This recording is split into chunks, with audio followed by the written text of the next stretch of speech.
Welcome to the next episode on my YouTube channel, and I'm very pleased to say I've been looking forward to this one.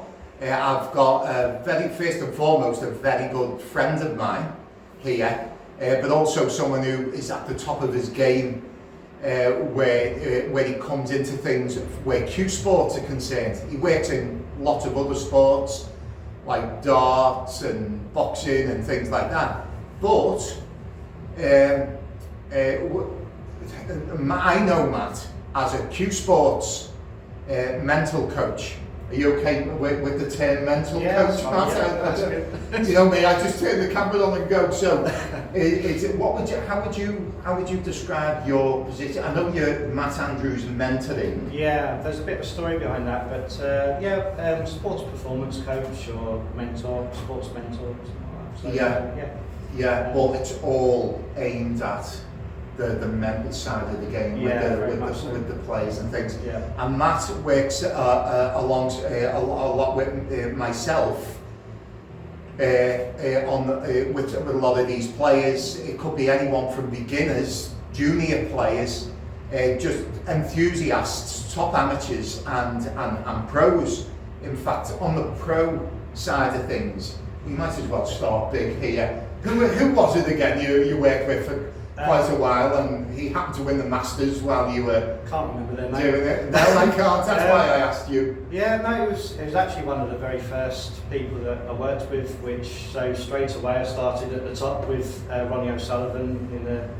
I knew him before the 2007 Masters. We were friends before then, and we remain friends now as well. But certainly the 2007 Masters was the main event that kind of helped him with us. And that was quite a, you could call it famous or even infamous in some ways, the final, because it was the one with Ding. Yeah, it was a fantastic. I think Ding felt like he was ready to take the #1 spot. Yeah. And from what I can remember, and I think you commented at one time, I heard you say, I don't think anyone realised how much of a force he was at that time. Yeah. Unless you were behind the scenes like you were, and I thought that was really interesting. I think for myself, I get a very privileged sort of insight really on not just the individual players, but obviously the atmosphere, the same as yourself do as well when you're at a tournament. But the build up to that, Ronnie surprisingly hadn't actually won anything for about 2 years up until that point, which a lot of people were talking about. So there was kind of a lot of pressure really on that moment, perhaps, as you know, when's he going to win something again? And to be honest, I don't take any credit for that at all. I think Ronnie was always going to win something at another time and achieve the things that he went on to win. But it definitely was a time where he perhaps was a little bit stuck and had that period of time where, surprisingly again, he hadn't managed to win anything sort of during that time.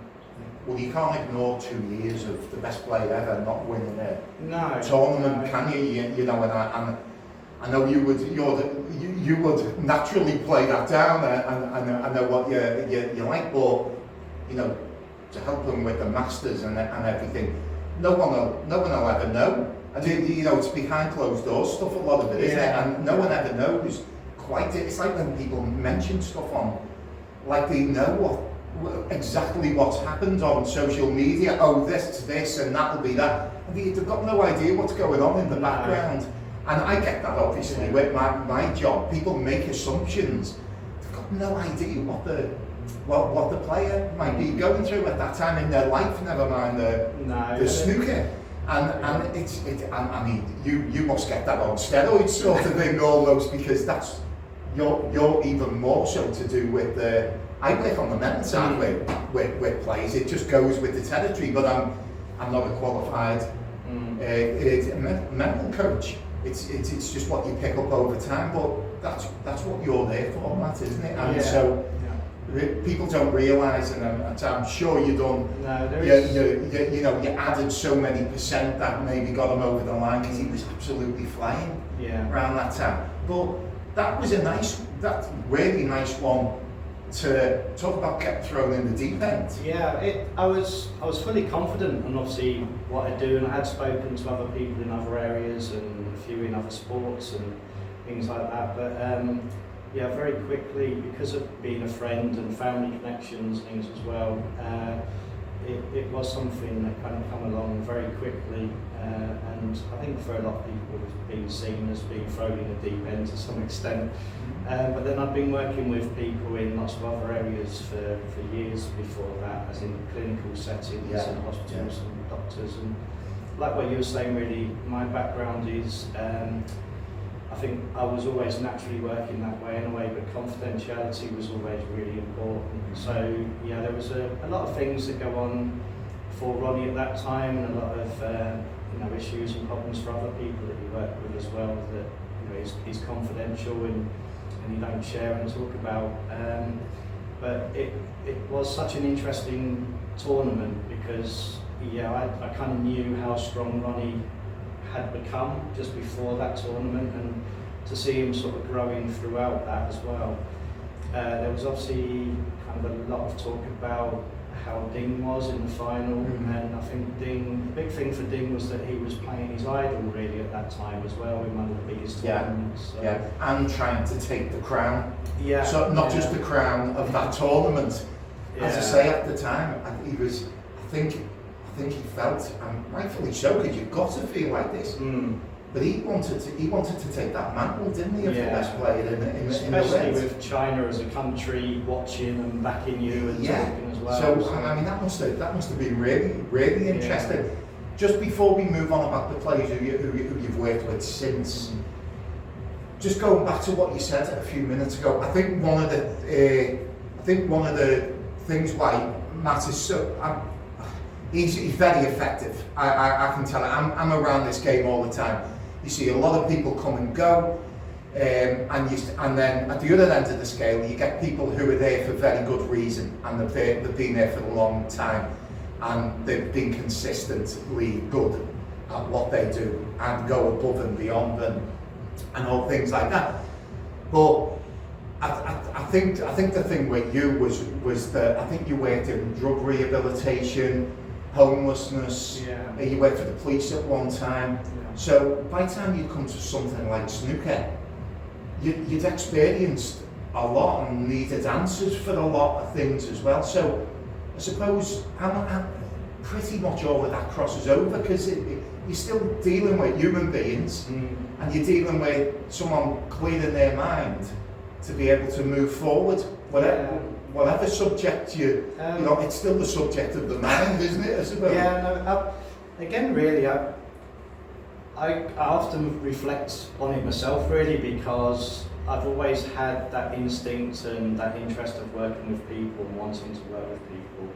And sometimes I wonder where that comes from myself, but then when I look back, so my parents used to foster other children, so you used to see kind of other children coming into the house that were from very chaotic and sort of upbringings and backgrounds. And I think even as a youngster I kind of picked up on the emotions involved, and used to hear conversations around, how do we help these people, what do we need to put in place, and then that would be from different services. I'd hear conversations where my parents would be getting information as in, if we put these things in place, it's going to help these children more. So I think I was always brought up in that sort of environment where caring for other people, I think, isn't that great that stuff like that can rub off? Yeah, I think so. And my grandparents as well, they played a huge part in my upbringing, and they were very logical. Like my granddad was one of my granddads, he was an engineer, and he was very good at that, so he was very logical thinking and problem solving. Yeah, so there's the no nonsense side of things, which is great. I mean, anyone who's been in the game for a long time, I'm like that as a coach. There's that many different things that you could waste your time with, and I did as a player. I even done it as a coach at one time. And when you free yourself up with experience, I suppose, and you channel that, and you know that you're not wasting anything like as much energy or time for either yourself or You know, the player that you're working with, in this case, at that time, that's only a good thing, isn't it? Yeah. You know, your own energy, their energy, not worrying about things that don't even really matter. No, it's things that have got value, haven't they? I think we both probably talk about that a lot. Is if you're going to make a change or if you're going to do something, you know, what's the value in doing that? Is there kind of a benefit, and what are the benefits of making those changes? So I think you're dead right. There it is. Just that logical thinking of, am I spending my time on something that is going to have an end result and give me a little bit extra more? And I think we probably use the language a lot that way. It's like value, journey, and balance. We probably use those words. Yeah, we do. we do. But do you know the thing about that? So you've got like the Ronnie thing, and that was great, and the background that you had, and then since then. You've started, and you used to play yourself as well. You grew up. You grew. Was your granddad at the table? Yeah. My nan wasn't impressed, but some people might already know the story behind that one. But he actually got into a paper once as well. My granddad, being an engineer, he had obviously this idea of having a table at home.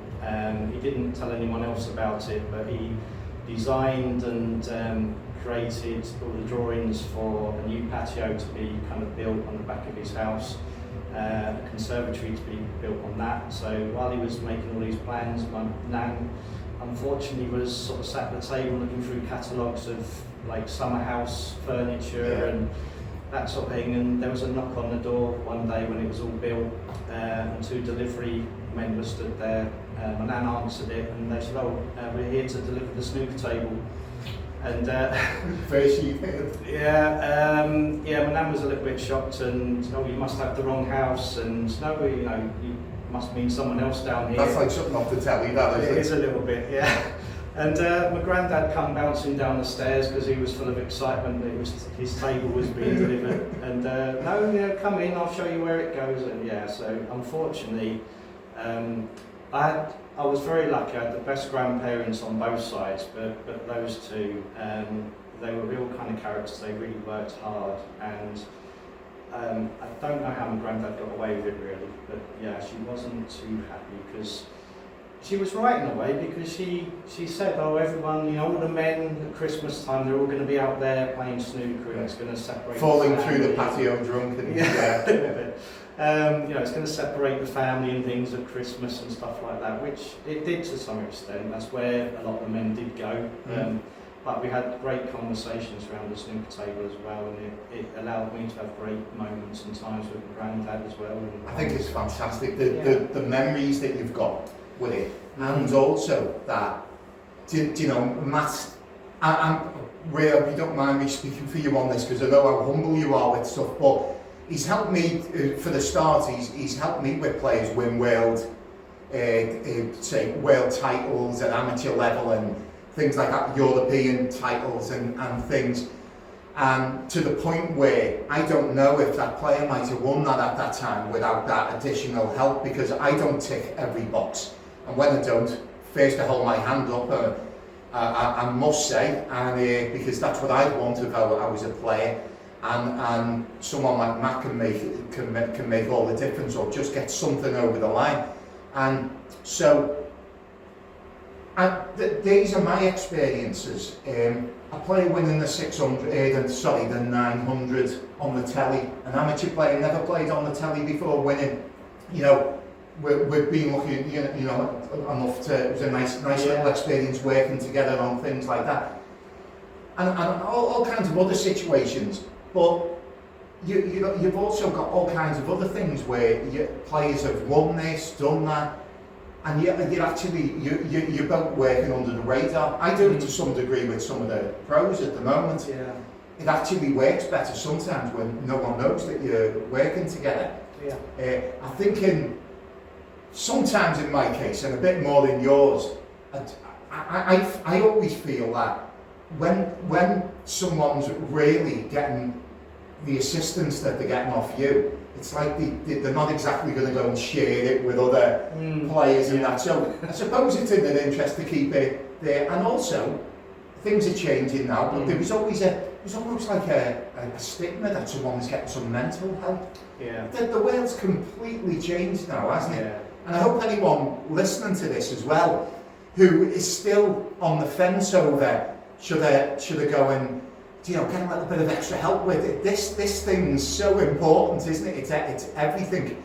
And people often ask me what's the most important, the technical or the mental side. And I will never pick one of them. You could have the strongest mind in the world, but if you can't put you've got the equivalent of 2 left feet on a snooker table, you're not going to get anywhere.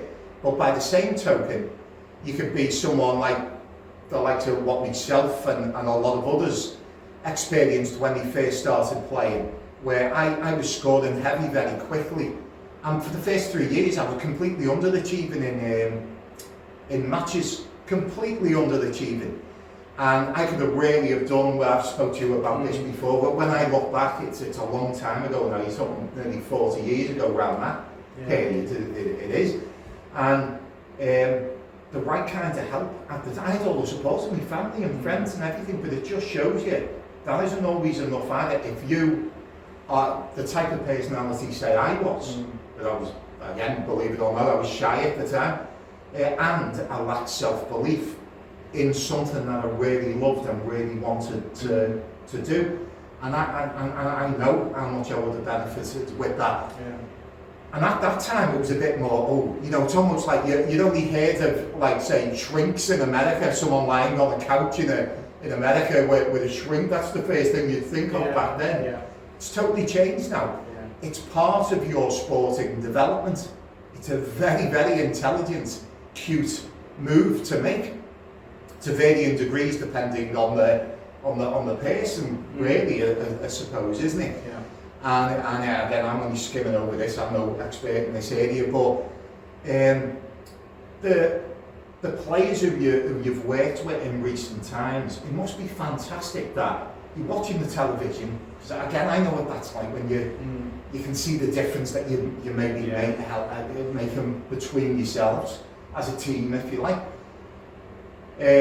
But you've got this, you can see the players responding to these situations that you've been working on, and that all goes back to your granddad getting that table, by and large. It's nice that that's come back. Yeah, that's come back. It's quite romantic, actually, Matt. It's one of those, isn't it, where I know, like, obviously your connection with your dad and things like that, and your dad's involvement and support and things that you had. Yeah. I know that there's so many opportunities and times that I've had and experienced that my granddad would have loved to have, either watched the match or kind of known, what was going on behind the scenes, or just being that. And how proud he would have been. Yeah. It's just that interest, really. So it is. It's, and I haven't really looked at it that way, to be honest. But there's often times where I thought, my granddad would have loved to have been able to sit here and watch this person. I'm like that all the time. Yeah. With things with certain people. Obviously, my dad's an obvious one, and I think he said my first recollection of snooker, I was lucky to come up in the 80s in the boom time, and my keenest recollection, if you like, was, and one that means the most to me, was sitting there, and I think it was 1983, I was 13, and I was watching Alex Higgins and Steve Davis, where Alex Higgins came back from about 7-0 down or something, and won the side, and I couldn't believe what I was nearly jumping out of my skin. Well, because I wanted Higgins to win it there at the time. Sorry, Steve, but it did. and that. But so, Matt, do you know anyone? I know you said about people being on the fence, or they hadn't even considered it before. What can people expect from? And I know you couldn't answer this all in just and there's only so generic you can be with an answer, to a question like this. So we don't want to be unfair here, but just generally, Can I ask that question? What could people expect to go to see you about putting in their game? You know, we're here for snooker, Q Sports. You know, if people in other sports are watching, of course it means the same. But we're here for this. What can we expect? I think for me the big difference is when I talk to people, a lot of people kind of feel, you know, when you talk about different situations around the table, whether it's walking into the venue, you know, walking into a league match, is how the expectation can kind of be quite overwhelming at times. How, you know, sometimes they feel quite shaky on perhaps match ball, you know, frame balls, things like that. Those situations of where that feeling of just, you know, I just muddled through, or I just kind of winged it, I just got through it in one way or another. A lot of people talk about battling. You know, I was battling my feelings, I was fighting myself, and I know that I was getting in my own way. So a lot of it is working definitely by a structure and putting, I always kind of refer to it like a roadmap or a safety line, if you like, of methods and tools that you know fit into certain situations while you're playing, just to allow you to kind of play freely and kind of how you would like to as a snooker player or a Q Sports player. So, you know, it's bridging the gap really between kind of technical terms that I use is like manual mode, of where you're aware of your feelings, you're aware of your anxieties, you're aware of how you're cueing your technique, which is fine. The whole idea is that you get more used to that, so that when you do feel that way, it's not a problem. You don't feel that it's uncomfortable. It's like anything else in life that you get used to. Yeah, and you get more resilient, and you've got more answers for them. They're always going to be there, but you're accepting them more, you're dealing with them better. And, and then, you know, really, I kind of, I know other people do as well. It's, you know, referred to as the manual mode, because it is like driving a manual car, where you're aware of pushing your foot on the brake, the clutch, putting it into gear, turning the engine on, all those sort of things. Whereas it's building that bridge to the automatic mode, or automatic car, if you like, of where you're just flowing and you're in that flow state that I know you talk about as well, where you're not really thinking about all those feelings, your technique. You're in that zone of just being able to play kind of freely. So both are good places. One feels a little bit more uncomfortable than the other quite often, and a lot of people say, oh, you know, I experienced what the zone was like, and that's where I want to be, and I want to be playing. What can kind of bring you out of the zone is a distraction, you know, a kick, someone in a crowd, a thought of your own that suddenly snaps you out of that zone and puts you back in manual mode. Again, you might recognise the value of a ball being an important shot in a match. So it's about then feeling just as comfortable as much as possible in manual mode as what you do in automatic, so the two are easier to kind of move from one to the other. Right, okay, that's interesting. But generally and basically, you know, it is about having a structure that you can depend on. Same as I think you do is, you know, having a structure of technique and walking into a shot, and your pre-shot routines and things like that. The mental side can just easily kind of transfer and fit perfectly, really seamlessly into that technical side. So it just becomes a natural way of you playing and performing. You almost want it where you can't have one without the other. It's like I was saying before, there's not one more important than the other.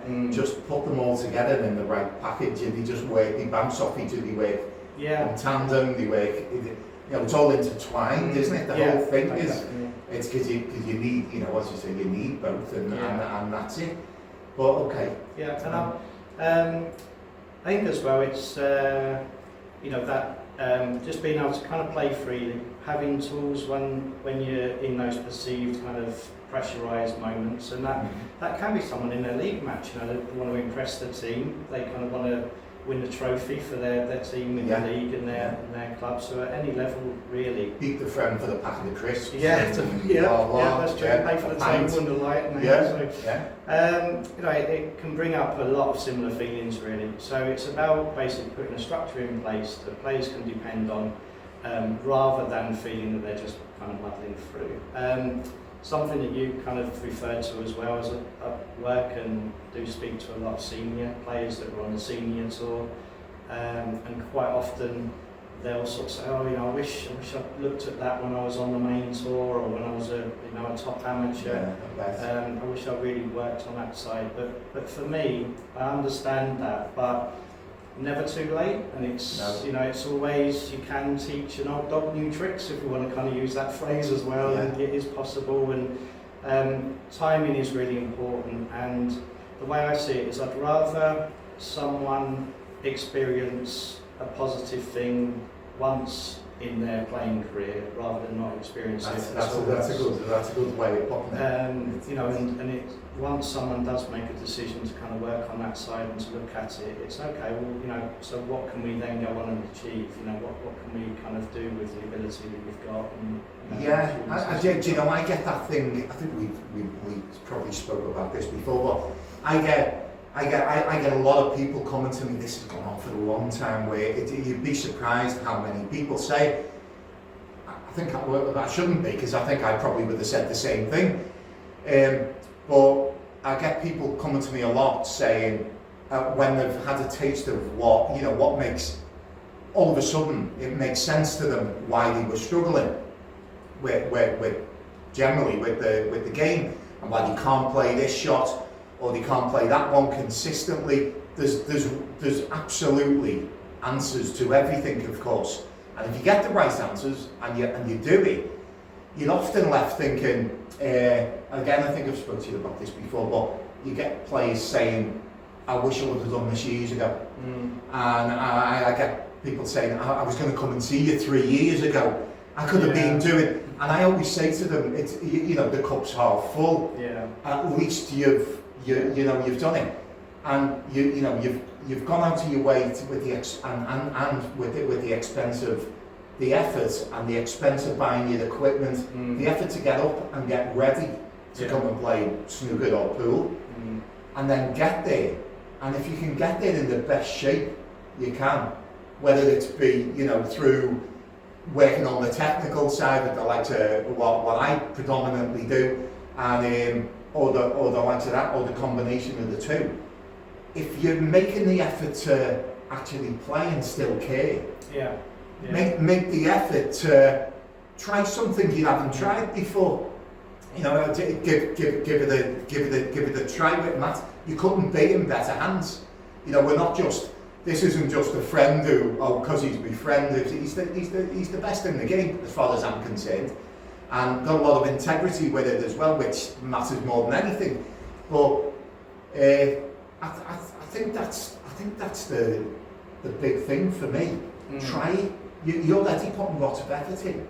Just go and give it a try, and then see what you think. And I'm sure if you're anything like me, you're really hoping that someone will do that, because you've been doing it a long time. You know what you're doing, and if that person wants to accept that, they're definitely on the way, aren't they? They've made that step, and you get the opportunity to help them with that, and it's a proper win-win. I think it is. It's that teamwork of. I think I have a lot of people contacts. One thing I never really do. I've never been into the cold calling of, sending people messages, emails, things like that. So it's taken a very long time, even after working with Ronnie, because Ronnie didn't mention it too much sort of afterwards. And so I've built things up really in a natural way, very much word of mouth. A lot of things are done behind the scenes. Some people say, why don't you ever see you at tournaments and things like that? But really, we do most of the work away from tournaments. Perhaps normally away from snooker tables themselves as well, because it's a lot of talking and listening. And I'm quite well known for the folder that I work through with worksheets and things. So we visually kind of work through what's going on. So they then have a handbook really, and a manual with all the tools in it that they can take away with them. To kind of read through when they're in hotels or just waiting to play, that sort of stuff. That comes up quite a lot. Is why don't we see you at tournaments a lot more? But a lot of it as well is because I do things for the player. So I'm only at tournaments if the player kind of needs it and asks for it, and again, whether it's got value for me being there. I've been the same for about 5, 6 years myself. I think it's I mean, we're just before we just start getting the conclusion to this first one. We're going to be doing, say, 15 minute. Yeah. This is an introduction. I think we're going to be doing 15-minute slots on some pretty important subjects. In the future, and I'm really looking forward to it, Matt. But one of the things Matt's just said, and we'll cover these things, but that thing about not needing to be out with them. But the important thing is that player doesn't need their hand holding. Yeah, no. And because I see that sometimes, if a certain person that isn't with us, someone, I've seen this for years, they're like psyched out that all of a sudden you can't play. Yeah. And that is pure state of the mind, isn't it? Anything like that. And you haven't exactly instilled some toughness into yourself and it's not exactly SAS levels of dealing with situations, is it? A lot of the old ways really of coaching in a lot of sports years and years ago was, here's your coach, that's who you need around you, and you're very dependent on them. Mm-hmm. My background and the environments which has kind of crept into sport, and then snooker, it was a little bit behind. I'd say a little bit, quite a few years behind, sort of perhaps. Sort of other sports is very much about empowering people. It's an individual sport where the players at the table, they're then sat in their chair at moments as well, and some of those moments can be quite long. Dreading what's going to happen. Was that my last shot?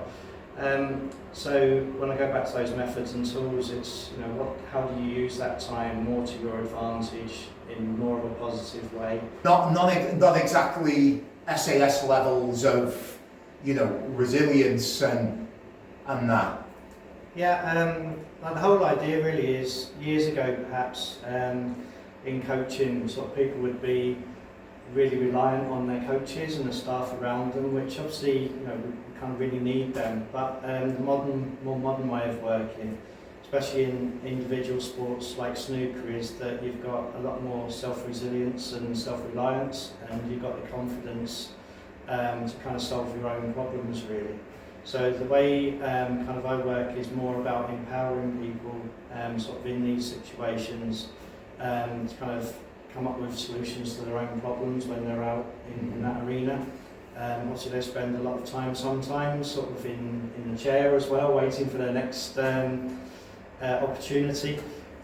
So it's then about using that time in a more positive way, where instead of kind of searching really of what would my coach say or what would my friends and family say, it's more about naturally kind of being able to kind of come up with your own answers to those solutions, but then the work that kind of is inputted into that comes from myself working with them and then working through tools and methods of being able to do that. Right. But that it just shows you the difference between. I mean, that to me is the opposite to someone relying on someone, of course, isn't it? That's the message there, isn't it? You're teaching people again, stand on your own 2 feet and respond and try and respond in the best way you can at that time. And how noble is that as well? There's as opposed to just being a shrinking violet and just relying on someone else. You're standing up to the situation, and anything that encourages that is fantastic for me. I know you work on it yourself. It's about owning this area, isn't it? And this is my area, and the more that you can go out but naturally do that as a player rather than kind of pretending or forcing that to happen. Even there's a big difference, isn't it? It's like false confidence or genuine confidence. It's the same thing, isn't it? Yeah, definitely. And it's if you when you're sat in that chair, if you're having that argument with yourself and you can't unpick your own self and your own self-confidence, then it's a really powerful place to be, because we're our own worst critics quite often, as you kind of know, and I am myself sometimes as well. But when that voice pops up and asks you all those questions, if you've got good solid answers for it, then it's a really powerful place to be, a really strong place to be, even when you're in your chair waiting for your next opportunity to come. That's great, Matt. As I say, all I can say is I wish I would have had someone like yourself when I was a player. I'm not wishing, you know, for anything different. I'm quite glad at what I've done. But at the time, all I wanted to be was a top player, and there was always stuff holding me back and blah blah. And you know, how common is that? There's a lot of talented players who aren't really achieving what they can achieve. Now, just before we finish here, Matt he's going to be doing some little segments, some short segments with me on here on some pretty interesting subjects, things that matter. Where I want us to just keep it to things that matter. I'm sure you do, and of course you do. But he's also along with Zach Lamb. Zach works on the mental side as well. Very academic areas of the mind. You've just started a new podcast with Zach. Yeah, we've got. I'll let you pronounce it.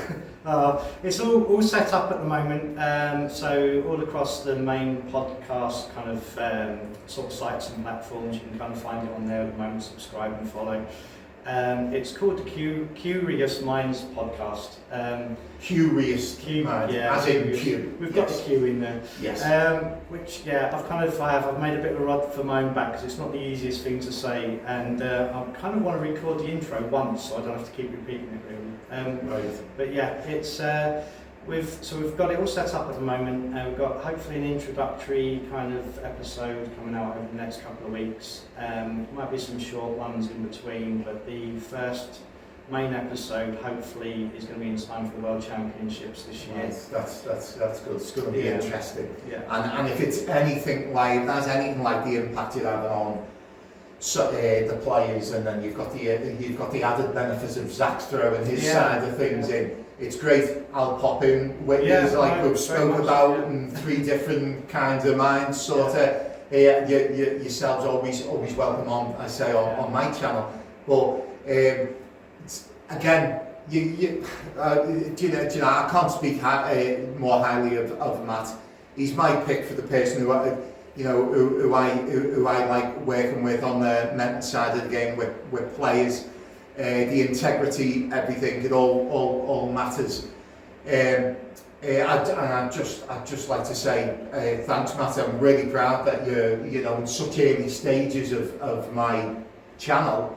You've come on and everything. It's really appreciated. No, thanks for having us here, and it's great to see you doing this because I know you're another person really that works with so many sort of different players at all different levels, including the main tour. That it doesn't always get spoken about. I kind of know what you're involved with and the level and things, and like myself, really, a lot of it's done behind the scenes and behind the background.